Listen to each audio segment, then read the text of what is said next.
도시와 경관, 그리고 초고층의 조화, 도시의 정체성을 변화시킬 수 있는 이 깊은 고민은 역사와 전통의 도시 전주가 떠안은 숙제이기도 합니다.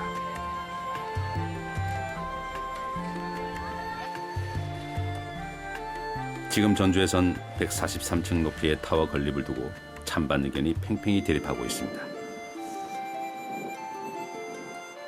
이 143층 타워가 들어서는 서부 신시가지 일대는 이미 인구 계획에서 포화 상태거든요. 그러니까 적정 인구 계획을 이미 넘어서 있는 상태인데 여기에 이제 뭐 143층짜리 놀이시설이 들어오고 3,000세대 고층 아파트가 들어설 경우에는 이 지역에 어떤 인구가 너무 과밀해지다 보니까 도시에 필요한 기반 시설 자체가 부족해지는 문제로 좀 이어질 수가 있거든요.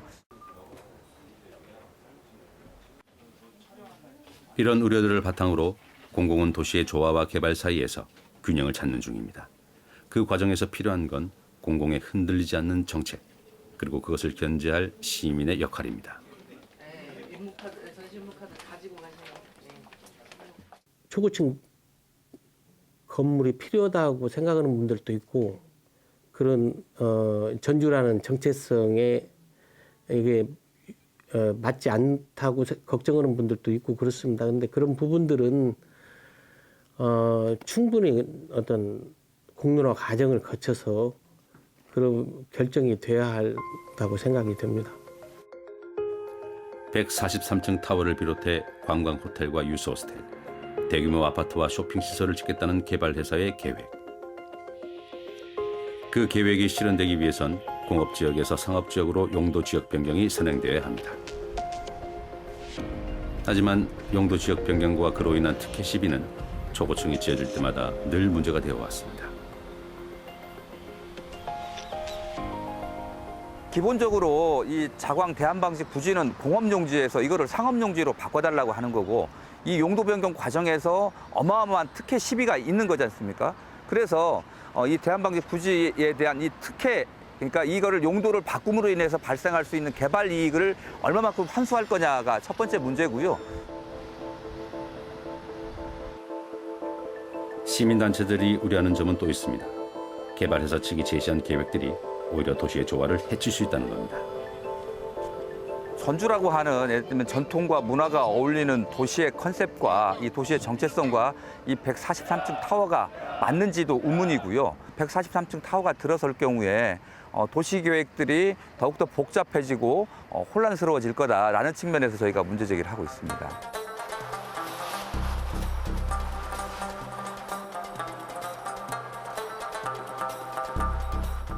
중국의 이선도시 난통을 찾았습니다.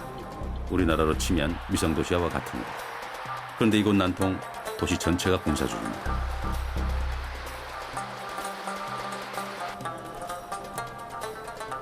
난통의 한 분양사무소. 거리마다 바쁘게 돌아가는 공사 현장만큼 분양사무소의 열기 또한 그에 못지않아 보입니다.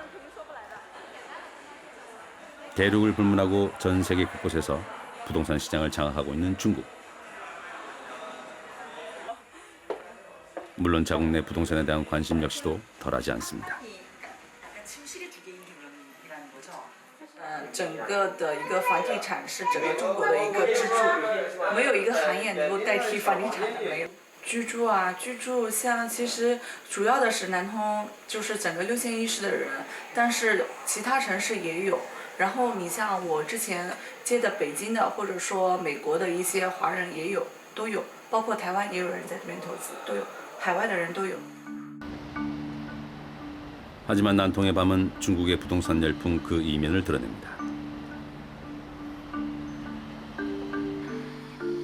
밤이 되자 불이 켜진 곳은 손에 꼽을 정도. 중국의 도시주택 5채 중 1채는 빈집입니다.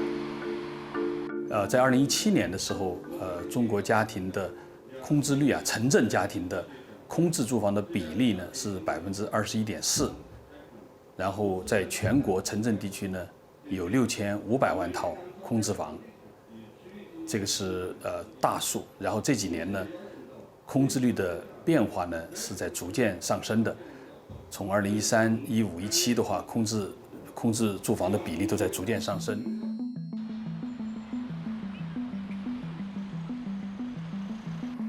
해마다 높아지는 공실률. 하지만 이곳의 아파트 숲은 점점 더 거대해집니다. 그러나 실수요를 예측하지 못한 개발의 결과는 사람이 살지 않는 유령 도시였습니다. 그럼에도 불구하고 도시 전체가 이토록 개발에 몰두하는 이유는 부동산을 가장 확실한 투자 수단으로 여기기 때문입니다. 到2017年，这个比2017年、2018年的时候，这个比例呢，已经下降到低于20%了。然后多套房的比例的话，就是说，就购买房子的时候呢，他已经有一套房子的这种家庭呢，在2018年的时候已经达到80%。 확실한 투자 대상, 땅과 건물이 돈이 된다는 생각은 우리나라 역시 다르지 않습니다. 그런데 땅에도 이른바 계급이라는 것이 존재합니다. 그 계급의 가치는 종상향으로 결정됩니다. 그 종상향이라는 것은 이렇거든요. 주거가 1, 2, 3종 뭐 이런 것이 있는데 뭐 용적률이 150% 되는 것을 200% 올려주시오, 300% 올려주시오 하는 것이 종상향이라는 것인데 그건 사업성 확보 차원에서 종상향을 해서 많은 집을 지을 수 있도록 해도 이런 얘기가 됩니다. 그럼 사업자는 그걸 당연히 그걸 요구하고 있죠. 서울의 경우 3종 일반 주거 지역은 보통 35층까지 허용합니다. 만약 일반 주거 지역이 준주거 지역이나 상업 지역으로 종상향이 될 경우 초고층을 지을 수 있는데 서울은 50층, 부산은 최고 높이를 제한하지 않습니다. 종상향은 이제 일반 주거 지역이 제일 이제 종상향이 많습니다. 특히 2종에서 3종으로. 2종에서 3종은 아까 말씀하셨듯이 용적률의 차이가 엄청납니다. 건축 규모가 크면은 용적률 10% 같으면 막 몇백억이 왔다 갔다 하거든요. 그러면은 몇십 프로 차이 나지 않습니까? 그럼 용적률을 많이 적용해서 많이 찾아서 사업성을 올리기 위해서는 2종에서 3종으로 상향을 시켜야 되는 거죠. 개발 회사들의 요구가 받아들여진 용도 지역 변경, 그러니까 종상향은 용적률을 높일 수 있는 합법적인 근거가 됩니다. 지난 10년간 부산시의 용도 지역 변경 내역입니다. 총 99건 가운데 96건이 더 높은 건물을 지을 수 있도록 허용됐는데 주상복합 아파트는 종상향으로 지어진 대표적인 사례입니다. 주상복합 같은 경우는 원래는 상업지구, 주거지역이잖아요. 아파트지는 주거지역인데 그걸 조금 더 많이 용적을 올리기 위해서 준주거지역, 상업지역에 아파트를 지을 경우 그에 거기에 업무시설하고 주거시설 같이 포함해서 적당한 비례로 할 경우에는 이 용적률을 올려준다든지 높이를 더 올려준다든지 이렇게 해서 제도를 만든 거죠. 해운대에서 광안리, 용호만으로 이어진 해안산. 용호만은 하수처리장을 건설할 목적으로 만든 매립지입니다. 애초에 아파트 건축이 불가능한 25층 이하의 업무 상업시설로 고시됐지만 부산시가 지구 단위 계획을 변경하면서 이후 그 자리엔 67층 주상복합 아파트가 들어섰습니다. 용도 지역 변경으로 들어선 초고층 아파트는 이뿐만이 아닙니다.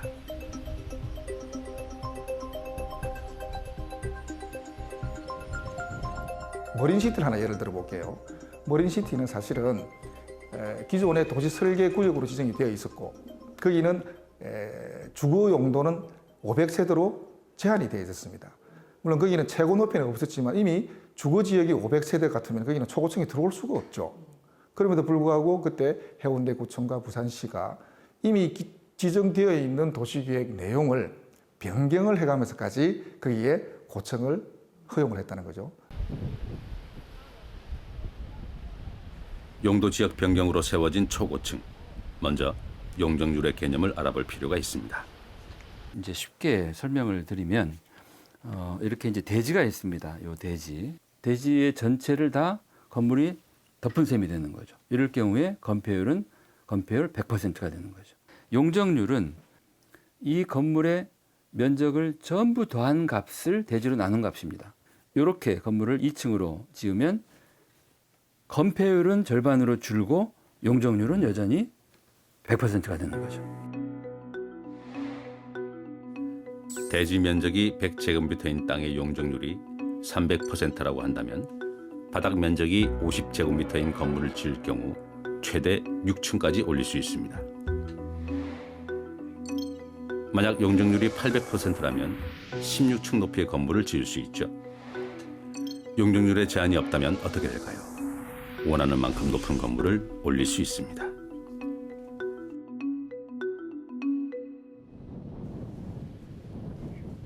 개발업체들이 용도 지역 변경과 용적률 상향을 한결같이 요구하는 이유는 종상향과 용적률이 건물의 높이를 결정짓기 때문입니다. 그리고 또 하나의 요구, 바로 주거시설입니다. 우리 부산 같은 경우는 그 상업시설의 수요가 그렇게 많지가 않습니다. 그래서 그게 이제 공급을 해놓으면 수요가 발생치 않기 때문에 사업성이 없어진다 이렇게 이제 보는 것이고, 아까 말씀대로 주거는 공급을 하면 언제든지 수요는 발생이 될 수 있다. 그래서 팔리야 돈이 될 거 아닙니까? 상업시설은 팔리지 않거든요.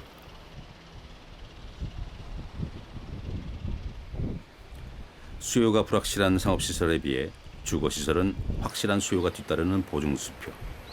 개발회사들에게 주거시설은 더 많은 이익을 보장하는 불패의 아이템입니다. 가장 핵심에 사실 돈의 문제가 지금 작동한다고 보고 있고요. 그럼 그 돈의 문제가 과연 시공사만의 문제냐? 그렇지는 저는 않다고 봅니다.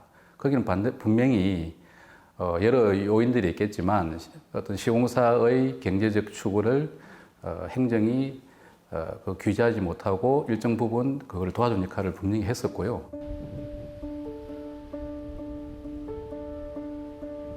그런데 개발회사만 초고층을 원하는 건 아닙니다. 개개인 역시 더 높은 곳에 살기를, 더 높은 곳을 갖기를 희망하죠. 초고층은 구매자에게도 매력적인 투자 대상입니다. 결국은 이제 그 용적률에 의해서 건물의 볼륨이 결정되고 그 볼륨은 결국 높이를 만드는 것이거든요. 그러면 대개 이제 주거지역에서 상업지로 갈수록 높아지는데 그 상업지의 용적률이 높아지면서 이제 초고층화 되는 거잖아요. 그러면 초고층에 있는 분들이 결국에는 어떤 상위층을 형성하는 게 지금 상황이고요.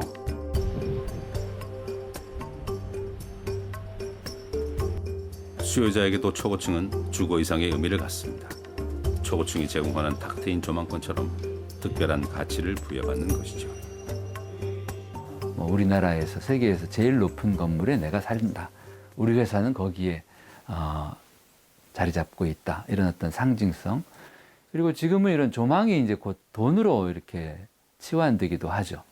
뭐 한강변 아파트 중에 또는 해운대 아파트들 중에 바다가 보이거나 강이 보이는 그 경우와 그렇지 않은 경우에 가격이 달라질 수 있으니까.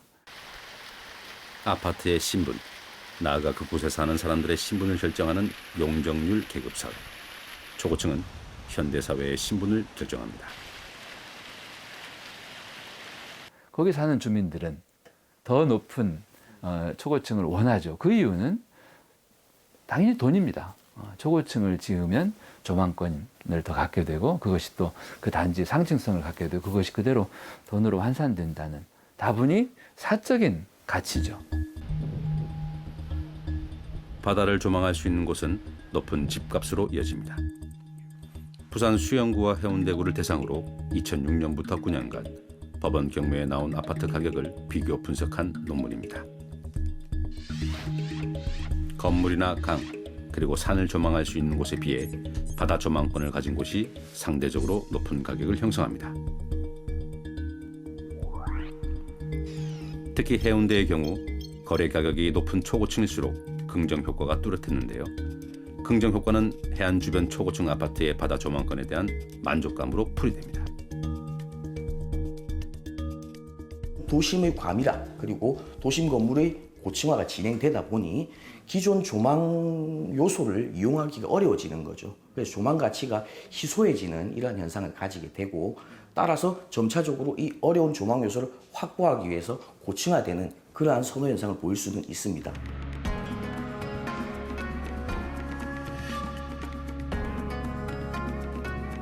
그런데 조망의 권리를 소유하는 대신 세금을 내야 하는 경우도 있습니다.